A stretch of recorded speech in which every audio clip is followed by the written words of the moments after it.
Olá pessoal, sejam todos muito bem-vindos para mais um episódio do nosso podcast UTI em Forma e Ação. Para formar e pôr em ação fisioterapeutas de excelência, nós vamos para mais um tema. Eu sou a Débora, você pode me encontrar no @movimenta_UTI. Olá pessoal, eu sou o Sancler, fisioterapeuta intensivista. Você me encontra lá no Instagram no @SanclerBernardes e juntos você nos encontra aqui no podcast UTI em Forma e Ação. Não se esqueça de se inscrever no nosso canal, de nos acompanhar, seja no YouTube ou na sua plataforma de áudio preferida. E hoje, né, Débora, a gente vai para um episódio, diríamos que é um episódio de transição, mas não transição do podcast, transição do assunto que a gente vai falar, né, que tem a ver com os nossos pacientes. A gente sabe que esse é um podcast direcionado para a UTI, só que a gente já vem há muito tempo batendo numa tecla aqui que a fisioterapia na UTI ela vai muito além da UTI. A gente tem que pensar no que a gente oferece para os pacientes voltarem para casa, para a sua vida, para a sociedade.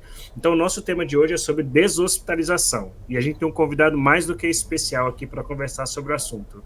A gente está aqui no pós-carnaval, o carnaval demora a acabar de onde ele está falando, né? Mas o podcast não para também, assim como o carnaval lá. A gente está com o Antônio Duarte, que é fisioterapeuta, está falando diretamente de Salvador, na Bahia.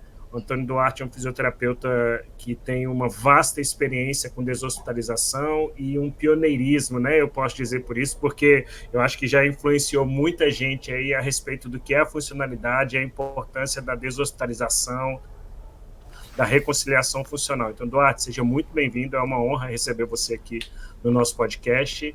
E a gente, em primeiro lugar, abre espaço para que você possa se apresentar, dizer um pouco para o pessoal aí o que você anda fazendo por Salvador.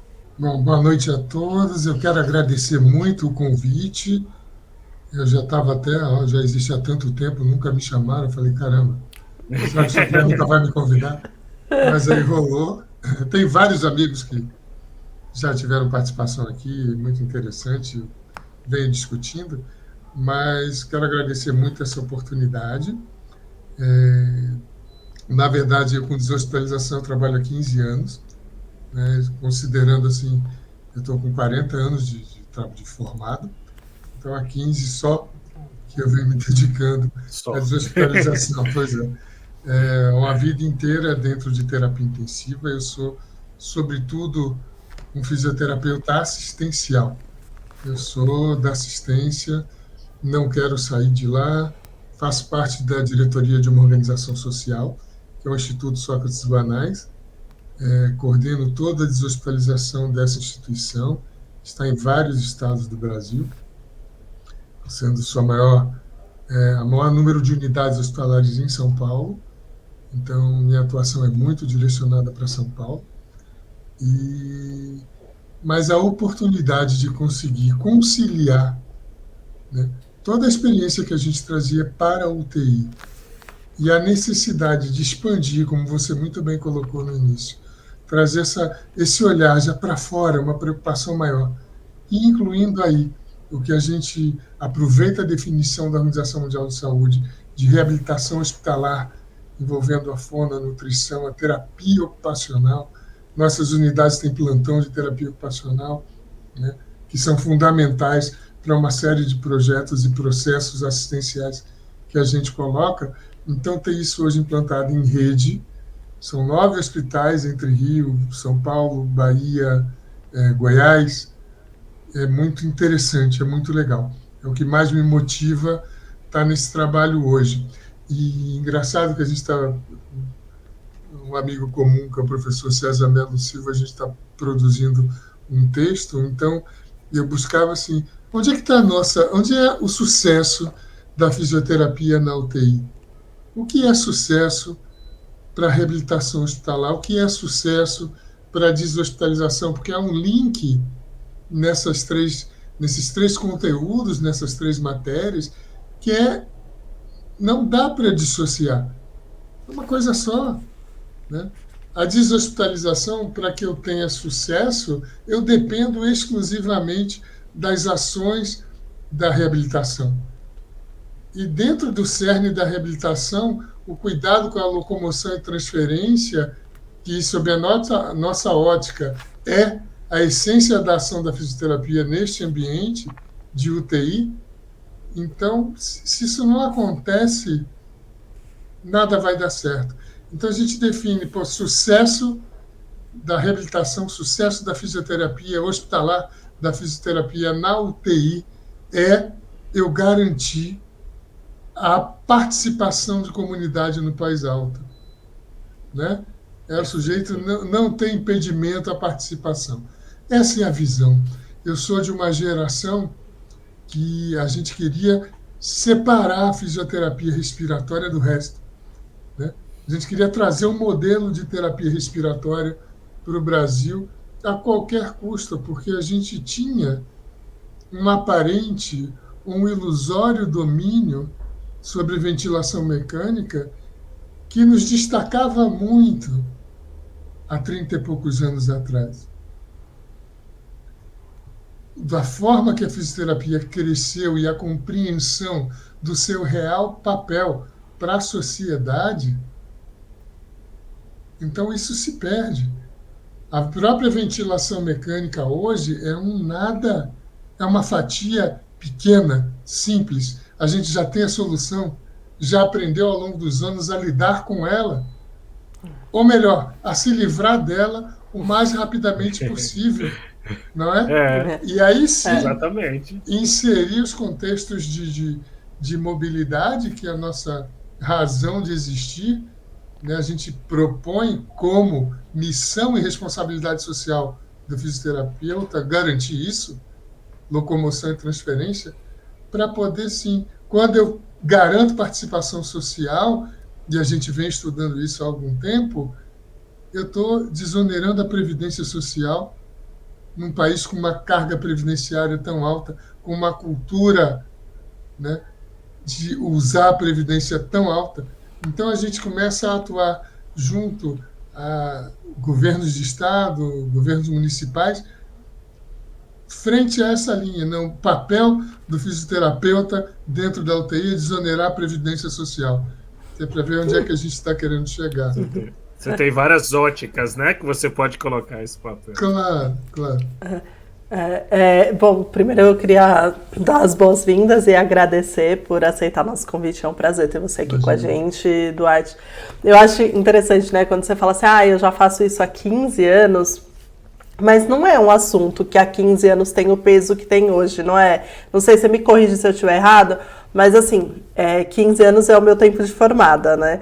E eu não me recordo de ter visto isso na graduação, eu não me recordo de ter visto isso na minha pós-graduação, né? Assim, a lembrança que eu tenho de ouvir sobre o assunto, né, e de ouvir discussões é bem recente, inclusive em congresso, assim, desde que eu me lembro como formada, eu participo de congresso pelo menos uma vez por ano, no Brasil ou no exterior.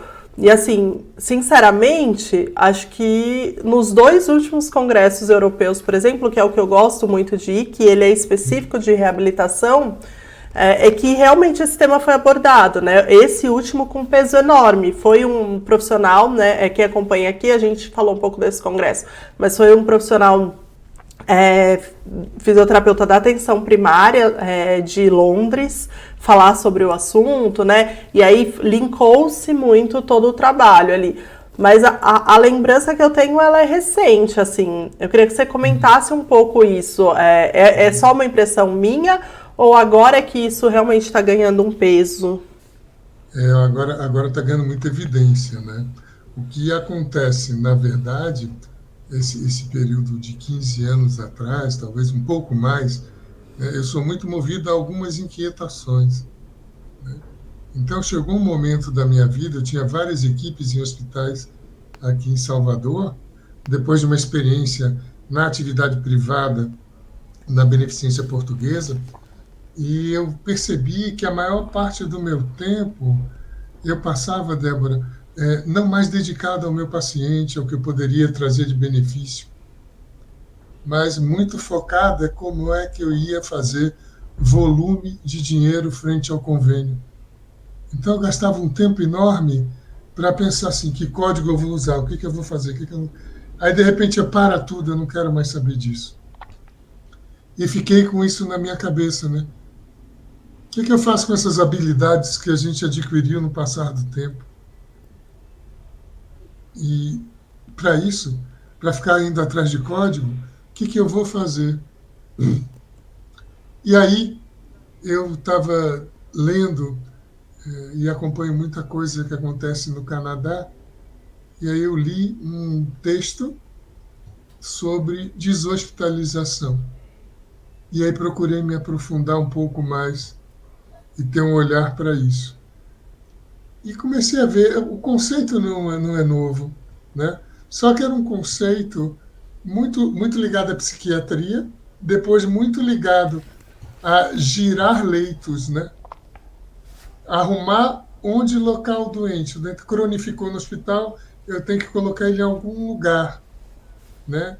O home care era uma grande saída, mas começava a se tornar caro.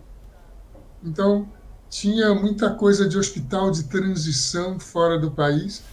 A gente propôs isso na Beneficência Portuguesa de Salvador. Vamos criar um hospital de transição com hóspice, isso há quase 20 anos atrás. E o pessoal, não, isso é loucura e tal. Eu falei, não, eu vou em frente. Porque eu comecei a entender que os problemas da cronificação só tem uma solução, que se chama fisioterapia. Né? Mas uma fisioterapia, e já havia uma inquietação, né? No sentido de, caramba, o que eu espero da fisioterapia? Será que é tocar ventilador? Não era mais. Nessa época já não era mais. Antes de 2000, até se balançava muito. Aí vem a Kate Styler, aí solta uma revisão sistemática e diz assim, a fisioterapia, se não for para reverter a atelectasia, não tem sentido agregar isso à rotina da enfermagem. Eu falei, oba, caos paradigmático, né? Cada um vai fazer o que quer daqui para frente, já que não tem evidência, então vamos buscar saídas. Eu falei, poxa, a gente tem muita vivência de suporte ventilatório e sabe como, né, tirar ele rapidinho. A gente tem vivência de mobilizar, mobilidade também. Poxa, aí na graduação a gente aprendia como pegar um tetraplégico, virar ele no leito e você sozinho. Não precisava 50 pessoas, né? Então, a gente fazia mobilidade, né? A equipe do Mackenzie esteve no Brasil num congresso e foi uma coisa assim muito louca. E eu me lembro aí de São Paulo, a Marinês Feltrinho, eu falei, mas isso aqui a gente faz. E a gente está falando lá dos anos 80, início dos anos 90, né? Mas o encanto e o fascínio tecnológico encobriam um pouco isso. E talvez não houvesse interesse em estudar ou aprofundar o conhecimento na área da mobilidade. Então, a gente tem a habilidade para tirar o doente rápido da ventilação como ninguém tem. A gente é exclusivo na mobilidade. E se eu faço mobilidade, eu trabalho o delírio, eu não tenho confusão mental, melhoro a cognição, eu reduzo a permanência, eu tiro rápido o doente do ventilador de CTI. Não há outra categoria funcional com essas competências. O que talvez precise é que a gente entenda isso melhor. Então, nessa época, eu consegui juntar e criar, sei lá, um bundle, né, de atividades na minha cabeça, muito bem amarradinha, do que eu queria fazer. E aí fui para o mercado, visitei várias redes de hospitais em São Paulo, visitei várias redes em tudo quanto é lugar, até entender que eu estava olhando o cliente errado.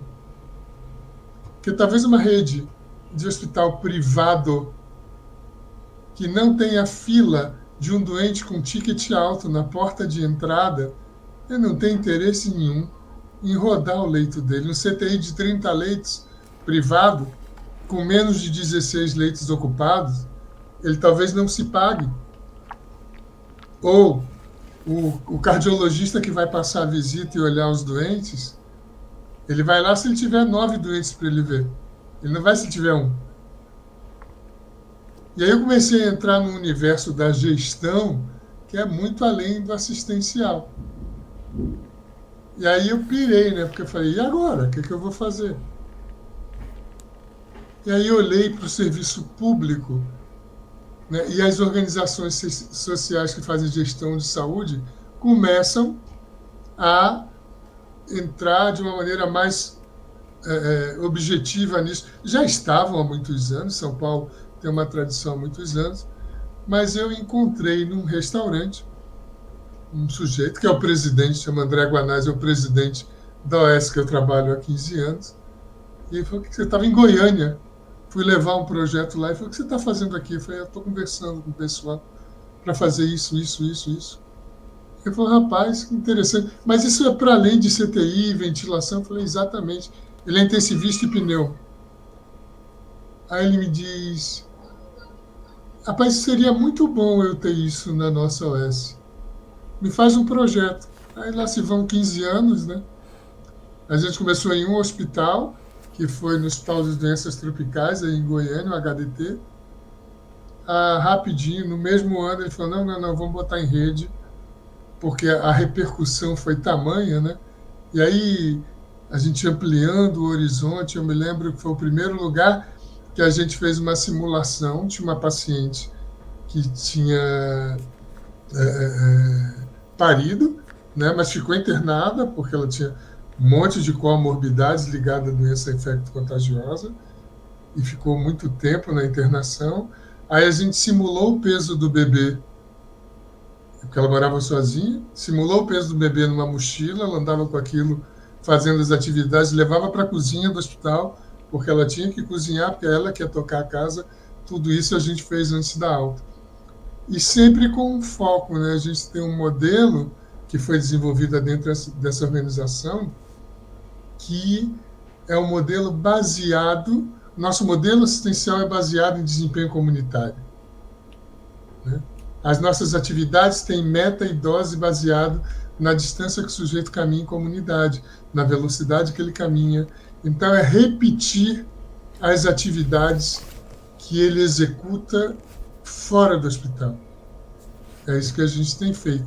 Aí, nesses 15 anos, é que a gente foi desenvolvendo, maturando isso. Hoje em dia tem umas coisas bem legais acontecendo. Ô Duarte, e isso assim, é muito legal que você está falando, que a gente entra num ponto da fisioterapia, inclusive na fisioterapia hospitalar principalmente, que é um pouco difícil da gente ter um martelo batido, né? Você está falando sobre dose, né? Prescrição e tal. Então você tem um projeto de assistência que é de pensar no indivíduo já na transição dele para que ele possa retornar à sociedade. Vocês prescrevem, então, as atividades de mobilização, de reabilitação, pensando no que ele faz. Então, isso já deixa muito claro que no projeto de vocês tem uma importância enorme como era esse indivíduo pré-internação, né? Porque eu queria que você falasse um pouquinho, assim, o termo deshospitalização, você falou no começo, e eu acho isso muito notório. Para muita gente, ele vem só para o paciente que ficou muito crônico. Quando o paciente ficou crônico, que ele está muito tempo no hospital, o pessoal pensa: vamos deshospitalizar. E aí é o home care, são os serviços de atendimento público, né, do governo e etc. Mas, na verdade, não. Ele serve para todos. Cada um vai ter uma prescrição diferente para a quantidade de coisas que ele necessita nesse processo para essa deshospitalização. Então, como é que é esse olhar para o indivíduo do que ele fazia antes que vocês fazem? Assim, Claro. chegou, já a equipe toda já tem um foco grande no que ele fazia antes e como era seu desempenho funcional? Como é que funciona? Acho que a gente pode aproveitar só também, se você quiser introduzir rapidamente assim, o que é deshospitalização, porque às vezes algum aluno que está escutando a gente e nunca ouviu, né? Eu introduzi aqui o Tá, aí eu vou dar um conceito um pouquinho ampliado, ou o conceito que a gente usa, né, dentro da instituição. Então, deshospitalização é o processo assistencial que utiliza a reabilitação hospitalar como uma ferramenta na busca de identificar as necessidades de autocuidado que garantem alta, rápida, com qualidade e reinserção social. Então, a gente deu uma amarrada para além de conseguir leito fora do hospital. Isso aí, o meu papel é não precisar de leitos fora do hospital, né? Ou seja, a gente identificar, e aí não tem... Você sabe o impacto do César, né, desse amigão na minha vida, meu parceiro de tudo, Então, a gente fez um trabalho, foi lá olhar os doentes de longa permanência, de toda a rede, selecionou aí uns 300 doentes, fez uma regressão, identificou fatores que aumentam a possibilidade. Então, esses doentes são identificados nas primeiras 72 horas de internação. Então, tem fator de risco? Tem. Ele recebe uma atenção completamente diferente do restante. Aí entra uma coisa que é assim, a gente já faz uma gestão da força de trabalho, ou seja, a divisão da carga de trabalho é uma proporcionalização do cuidado que o doente necessita.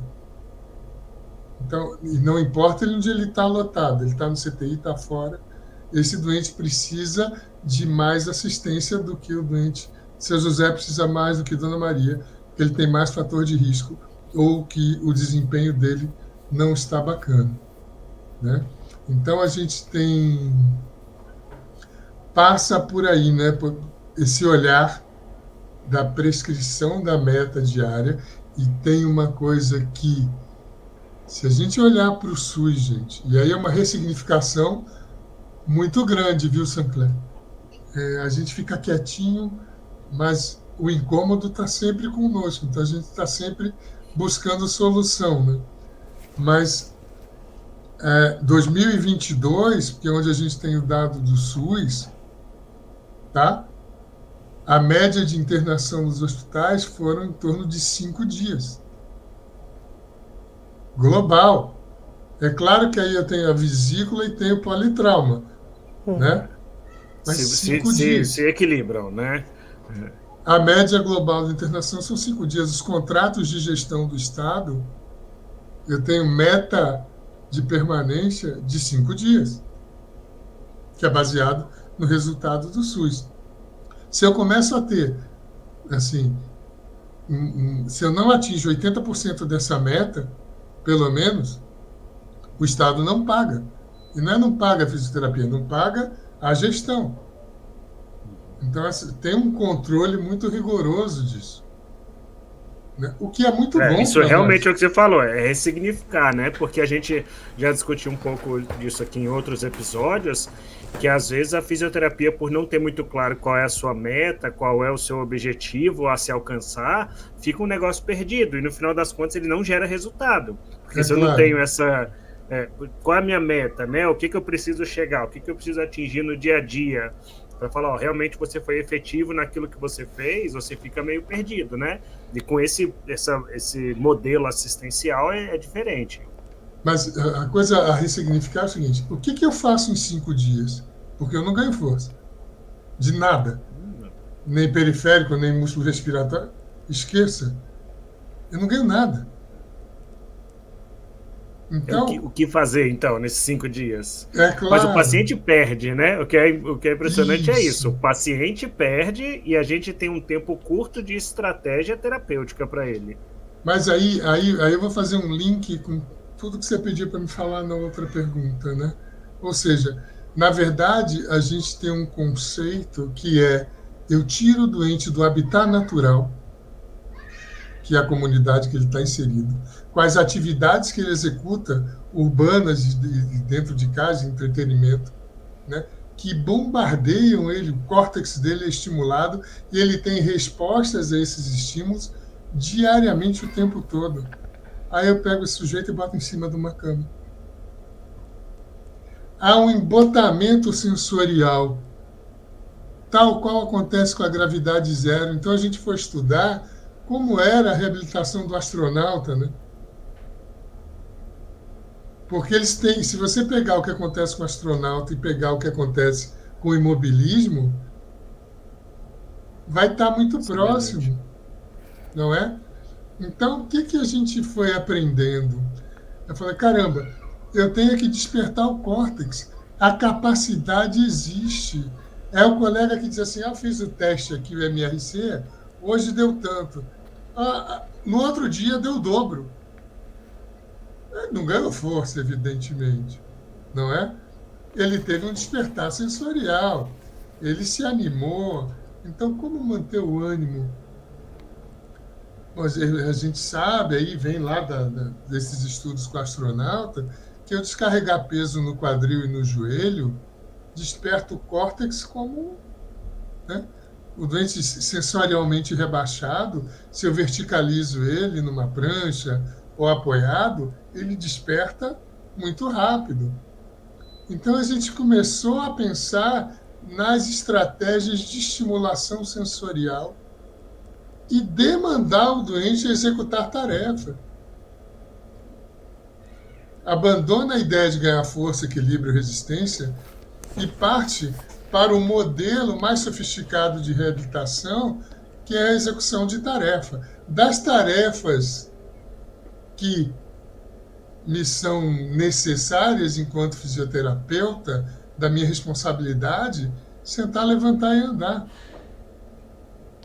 Então a gente identifica em que fase esse sujeito está deste processo, desse fluxo assistencial, né? Categoriza ele e dá uma meta para ele atingir naquele dia. Por quê? Eu sei que o sujeito em comunidade senta e levanta em média 60 vezes dia.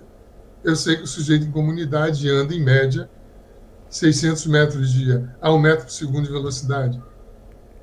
Então eu começo a criar uma prescrição personalizada, individualizada, porque Dona Maria vai fazer 3 séries de 15, né? Sendo divididas aí em 5, 5 e 5, com ventilação não invasiva, com um fez para ajudar no movimento, com estimulação sensorial prévia, fazendo dupla tarefa, porque senão ela perde a cognição.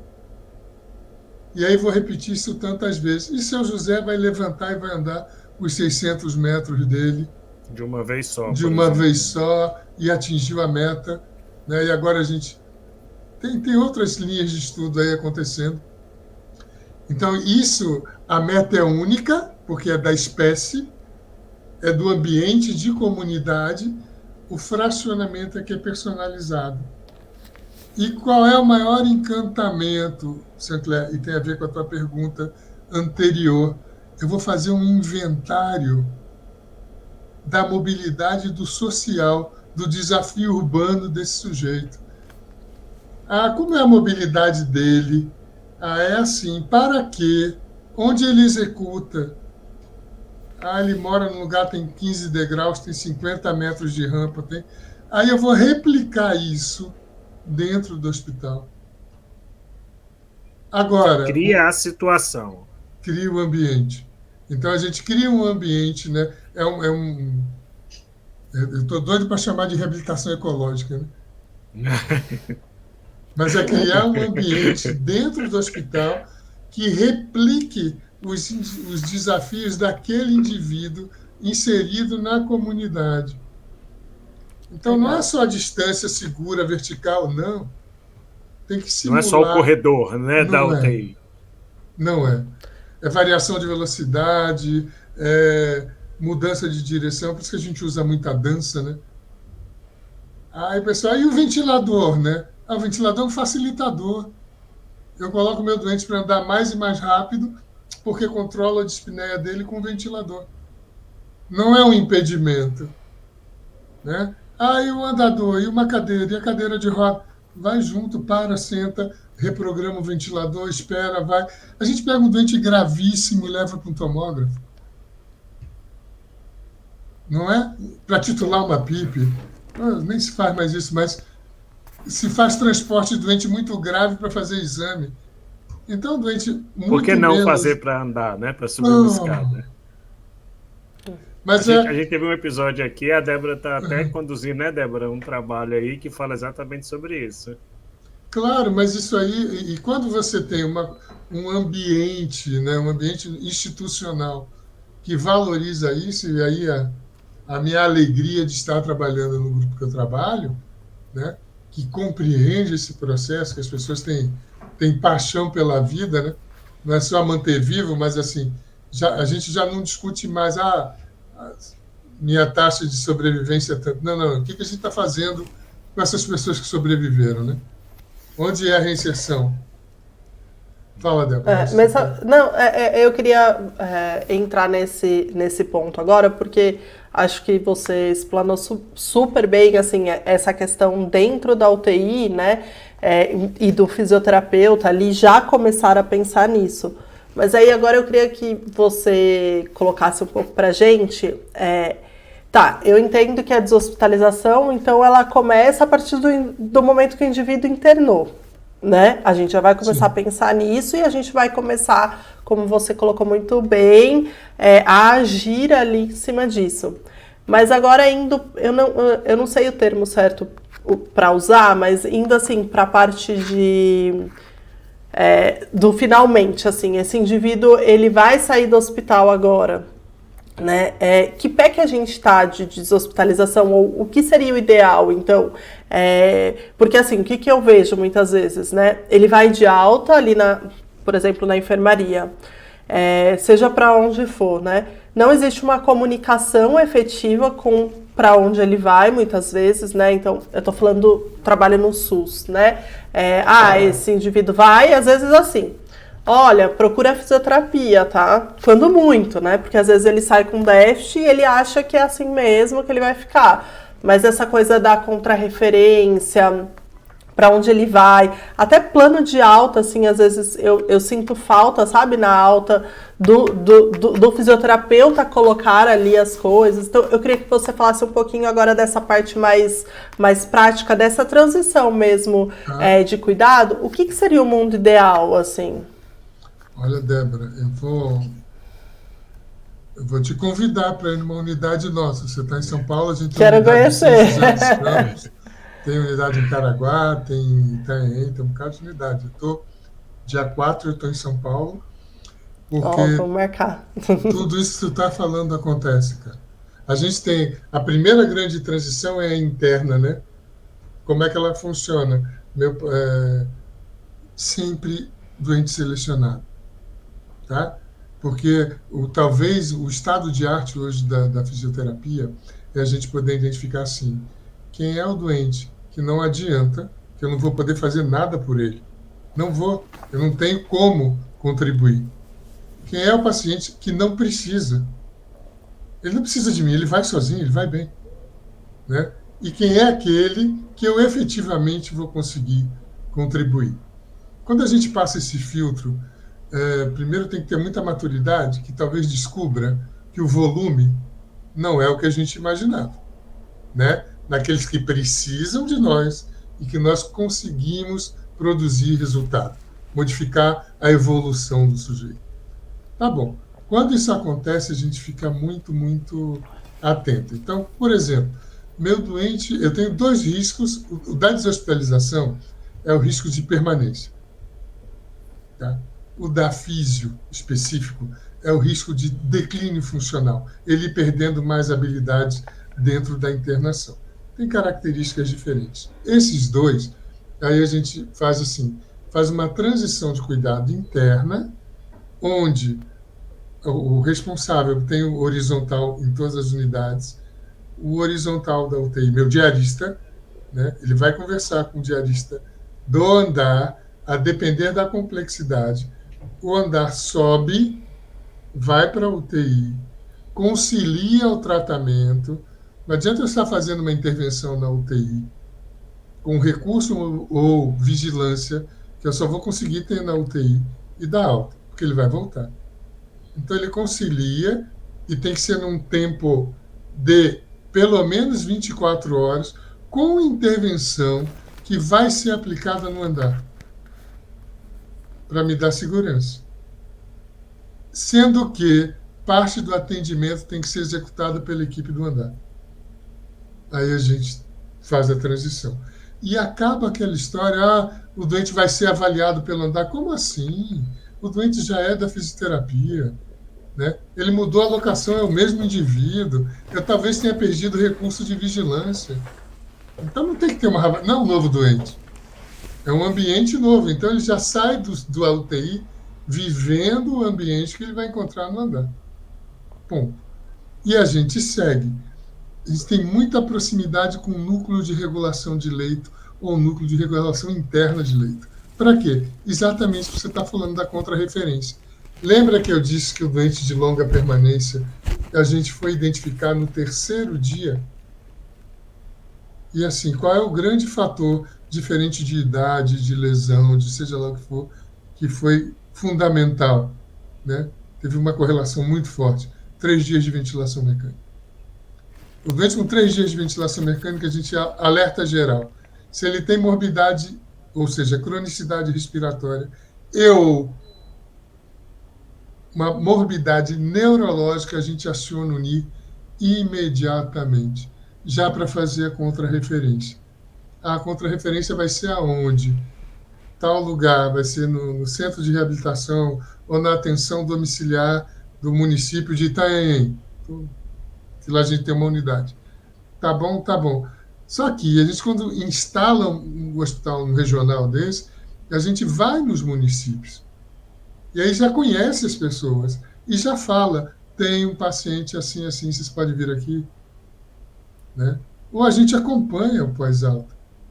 E o que faz? Quando essas unidades não têm uma estrutura, a gente primeiro apresenta parceiros que podem dar estrutura tecnológica e dá treinamento gratuito, né?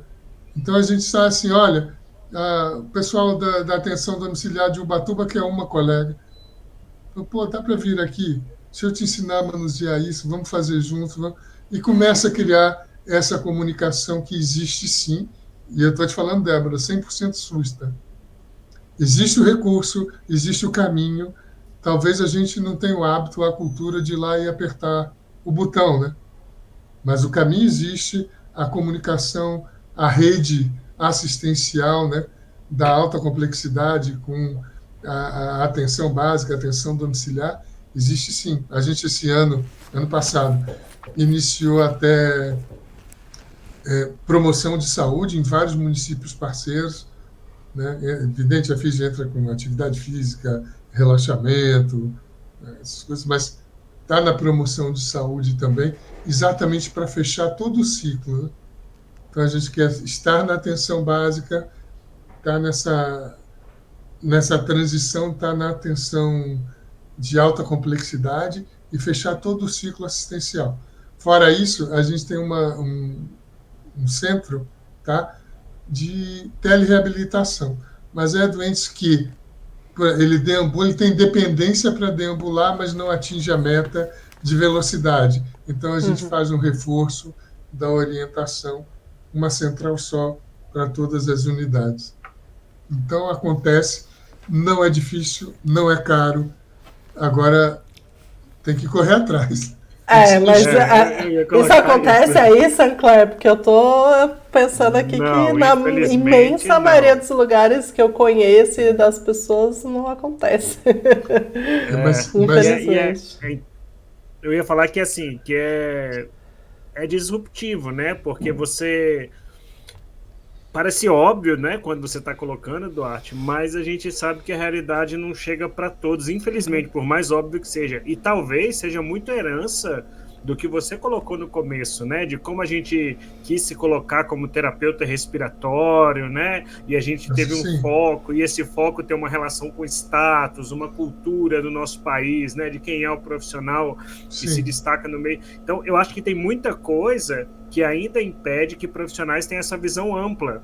É mais ou menos o conceito de falar assim, olha, você é fisioterapeuta, você agora está trabalhando no ambiente hospitalar, mas você é fisioterapeuta acima de tudo. É o que diz respeito a ser uma profissão generalista. Não é generalista incompleta, é completa. Mas a gente foi para um lado de uma especificidade tão grande que a gente se perdeu nesse processo da real função. Exatamente. Né? Então, assim, parece muito óbvio, eu acho que é muito óbvio, e eu acho que é, como você colocou, altamente viável, e se for pensar, pouquíssimo oneroso frente do que a gente vê hoje. Então tem muita gente investindo recursos absurdos e dinheiro absurdo para fazer coisas que não vão melhorar o indivíduo do ponto de vista dessa reinserção social, né? Então, eu acho que é mudar a cabeça dos profissionais para que a gente possa fazer isso. A gente já falou vários episódios aqui, Duarte, da importância dessa comunicação entre setores. E você colocou, não, na minha equipe eu sei que ela existe porque o paciente transita de ambiente, mas é como se fosse um terapeuta só cuidando dele. Sim. A gente tem batido muito nessa tecla aqui no podcast, porque essa importância é tremenda. A gente tem unidades ainda que são equipes diferentes. Uma equipe fica na UTI, uma equipe fica na enfermaria. Se com a mesma equipe já é difícil, imagina quando a equipe é diferente, né? Então, de fazer esse olhar horizontal, né? Mas eu acho que quando a gente volta no propósito da profissão, fica claro do quanto isso é óbvio, do quanto isso é necessário. E aí, assim, eu até queria convidar o pessoal, o Duarte faz várias postagens, muitas vezes nas redes sociais, mostrando um pouco desse trabalho no hospital, e é uma coisa fantástica de como se simula, e é um ambiente, assim, completamente diferente do que a gente está habituado a ver um paciente no leito, às vezes levantando um braço ou uma perna, né? São circuitos e vários pacientes ao mesmo tempo, e vários profissionais. Sim. E aí eu queria te perguntar, eu acho que eu já imagino a resposta, né? Eu acho que é importante essa pergunta, Débora, e você colocou um pouco, abre mão daquela outra fisioterapia tradicional que muita gente está habituado, não é, Duarte? Abre mão, assim, quando você está focado no, olha, eu vou individualizar o seu fracionamento, mas você tem uma prescrição, você abre mão, você não está, né? Você falou aí sobre força, né? Não vai ganhar força, etc. Abre mão daquela fisioterapia, diremos, tradicional, né? A gente nem avalia, mas nem pensa mais nisso. É a realização de tarefa, né? Nem pensa mais nisso. Então, tem um grande investimento na formação e na cultura do profissional, do fisioterapeuta. As outras categorias, absolutamente, ficam passivas, depois elas se encantam. Depois a coisa começa a ganhar,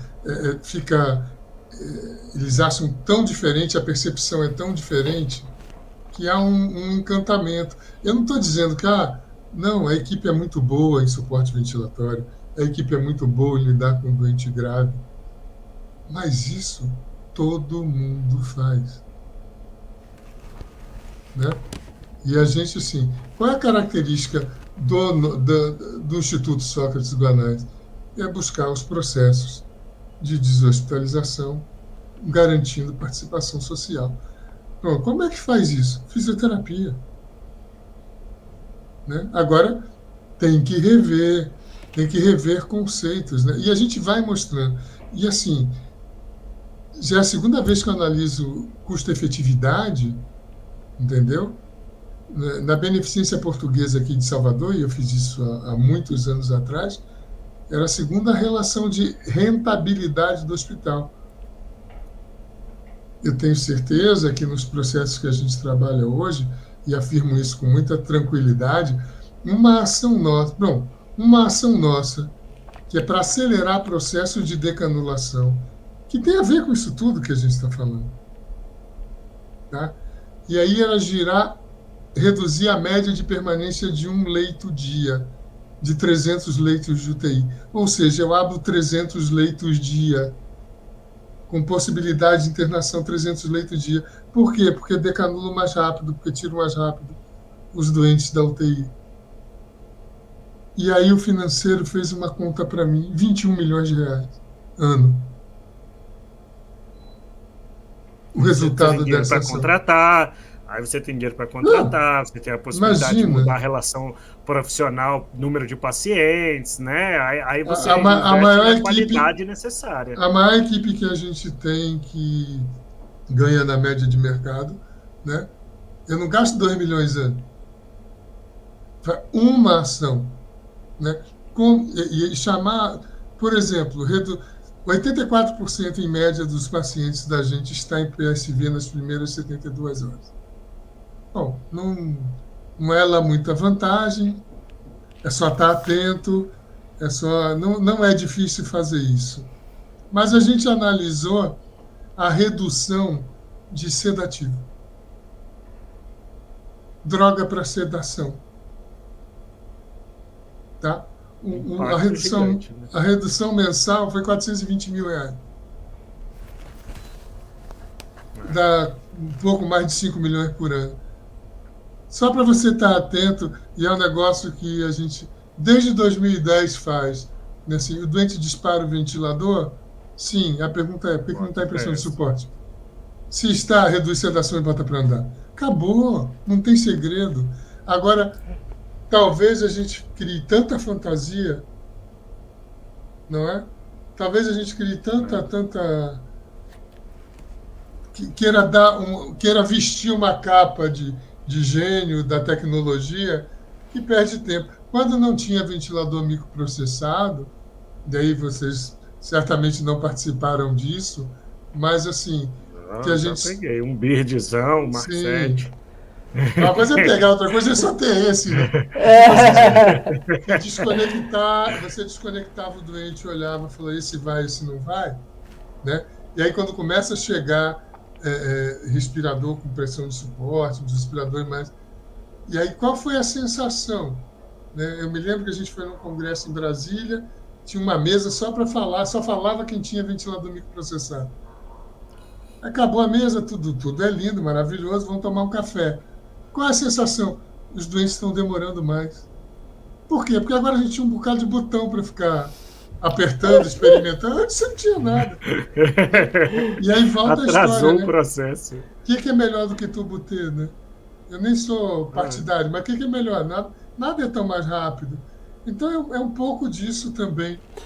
Não tem que mudar só porque saiu o artigo X, Y, Z, né? E tem o que serve para a população que eu estou atendendo hoje. Isso também me dá um gancho, ainda tenho mais um minutinho.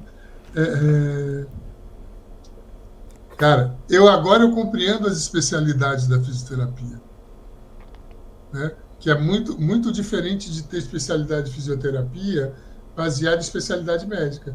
Eu tenho um fisioterapeuta que é do hospital, ponto, que tem um olhar e uma visão absurdamente diferente com o cara do centro de reabilitação. Não é a doença. Porque o tempo que eu vou ter para agir no hospital, né, o meu resultado é em horas ou em dias, o dele é em meses e anos. Então, o recurso, e a gente errou muito trazendo o recurso do centro de reabilitação e a visão para dentro do hospital. Para dentro da UTI, né? E aí dissociava tudo. Adotando o mesmo modelo, né? Exatamente. Então, hoje, assim, é muito legal eu conversar com um cara de centro de reabilitação e discutir o mesmo doente nessa hora da alta, né? Porque ele tem um olhar que necessariamente tem que ser diferente do meu. Né? O meu doente com AVC estabilizou, ele tem que sair de alta, ele tem que ir para a conta-ref, tem que voltar para onde ele... Né? Drenou, fez o que teve que fazer, trombolizou, estabilizou, tchau. Eu não tenho que recuperar a marcha dele. Porque ele vai fazer isso... Não vai ter tempo hábil para isso, né? Você não, ele vai fazer isso... segurar para você fazer nas isso. Nas semanas, claro, e meses depois. Cada doente desse que fica lá, eu deixo de fazer 10 neurocirurgias, né? Porque eu travo o leito. Então, talvez isso a gente precisa compreender um pouquinho melhor, né? Para citar um outro grande amigo que tem umas coisas muito legais, Forgiarini, o cara faz inserções lá de peak flow estimulado e tal, e a gente tem seguido isso, decanulado um monte de doentes com um sensório rebaixado. Aí você fala, fica todo mundo assim, nível de evidência, que evidência? A gente não pode travar a profissão buscando evidência, né? Porque se for buscar nível de evidência, para tudo. Né? Nível de evidência física. Né? Esse nível... Claro, ou que nível de evidência que você quer. Se é opinião de especialista, que também é nível de evidência, tudo bem, vamos embora, vamos discutir. Mas não adianta vender uma fantasia que é uma ciência exata e absoluta. Não é. Né? Assim, eu tenho essa solução para esse serviço que tem esse modelo de doentes. Eu acho que é isso, a gente tem que ir fazendo, né? É no caminho que a gente vai, né, fazendo evidência, é no caminho que a gente vai melhorando, né? É no caminho que a gente vai alinhando as coisas. A gente também discutiu aqui outro dia sobre isso, né? A fisiologia do exercício vai encaixar na UTI? Muita coisa não vai encaixar, né? Se a gente não disser a maioria, né? Eu lembro que quando eu estava fazendo o mestrado, um dado me chamou muita atenção, que foi esse. Eu não via uma relação direta entre força E a atividade do paciente? Tinha paciente que andava, ficava em pé e conseguia trocar passos, e que tinha uma força menor do que alguns que tinham no dinamômetro de preensão palmar uma força muito maior, mas o cara não conseguia trocar o passo, né? Então, é isso. Acho que a gente se especializou demais, e é isso. Se especializar no sentido de, tipo...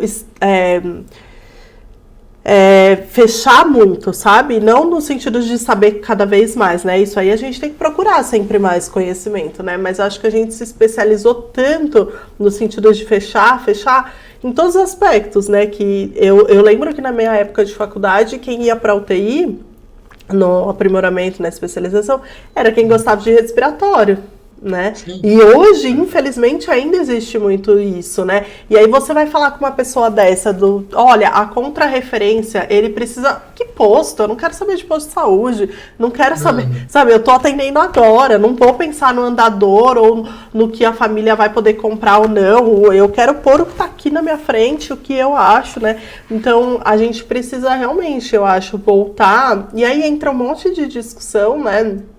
O Sancler que está na área acadêmica, de como a gente ensina isso, né? Como os nossos cursos na faculdade são muito quadradinhos, né? Então, é UTI, é atenção primária, é todo mundo meio separado, né? E não uma coisa horizontal.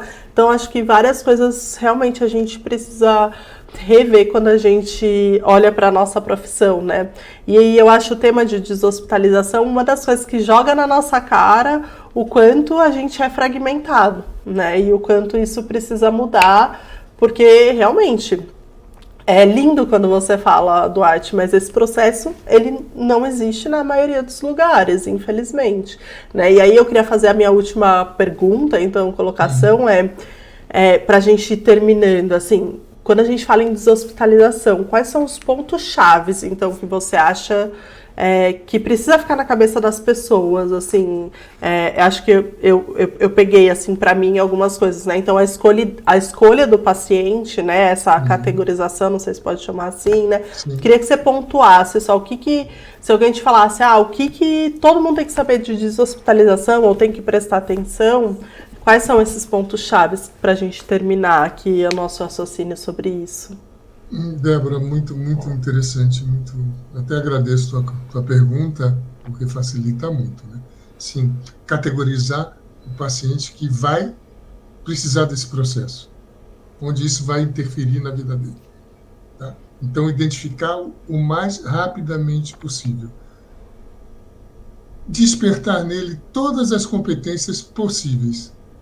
Não havendo, né, trazer família, a outra coisa, né, família enquanto cuidador tem que estar no centro do processo junto com você e já ir treinando, porque isso facilita demais, principalmente quando você está no âmbito do SUS, facilita demais. Depois tem uma contrarreferência ativa para entender que esse paciente eu não consigo ajudar, então ele tem que sair da tua unidade. Porque não é só por ele. Primeiro que ele vai para um lugar onde é melhor estruturado, que não é para paciente agudo. Eu estou no hospital de alta complexidade para doentes agudos. Então ele tem um centro de reabilitação ou qualquer referência desse tipo. São Paulo tem a rede Luci Montoro, como Goiânia tem o CREA, tem que estabelecer a relação, tem que estabelecer o relacionamento, né? Uma vez isso identificado, e aí vem aquele que você, não, esse aqui eu consigo sim.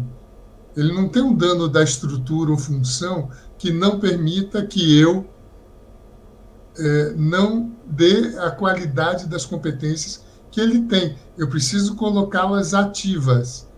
Esse talvez aí é o grande papel do fisioterapeuta, que ele pode estar se perdendo. Ele está na beira do leito calculando diferença alvéolo arterial de oxigênio e está deixando de botar o doente sentado. Aí ele errou. Tá? Então, ele identificou intervir drasticamente, estruturalmente, não tem horário. Mobilidade de 7 da manhã às 22 horas em todas as unidades está ativo. A gente cria times de mobilidade. É o sujeito do andar que sobe para ajudar a atingir aquela meta e volta para o andar. É o outro que vem dali, vem. Se vira, né? E esse cuidado de transição na alta. A gente criou, durante a Covid, unidades de deshospitalização. Criou um ambiente de hospital de transição dentro do próprio hospital.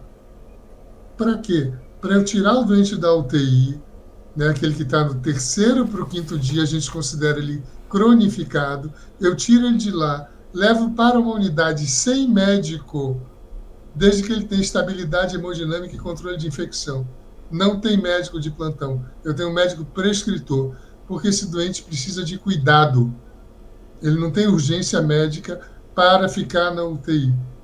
Então a gente chamou de unidade de hospitalização, tive em registro, Itanhaém, e aí a gente tira ele de lá e ele fica sob os cuidados da enfermagem, da fisioterapia, do núcleo de reabilitação como um todo. Por que isso é bom? Eu tenho um físio para 5 leitos, um técnico para cada leito, e aí você consegue, em 4, 5 leitos separados dentro do hospital, ter um ambiente australiano para trabalhar, né, sempre? Aí subiu o padrão, né? Mas reduz o custo, porque se você pegar uma unidade de terapia intensiva e ver o custo de RH, quase 70% é honorário médico. Então, se eu abro leito segregando mesmo doentes, né? É claro, então você pode aumentar as outras categorias, que ainda sai muito mais barato, e deixa o leito aberto lá no CTI. A gente começou até a ter o contrafluxo, né? Isso era um fluxo para tirar o doente do CTI, aí passou o doente que descompensa no andar, ia para essa unidade, estabilizava com não invasivo e voltava para a unidade. Não entrava no CTI.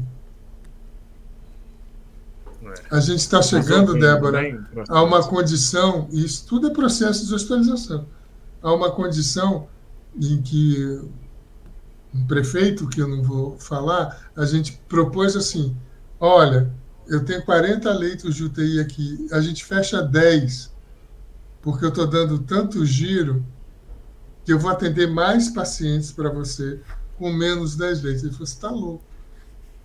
Eu falei, cara, mas você vai ter uma economia de mais de R$1 milhão. Eu falei, você está louco.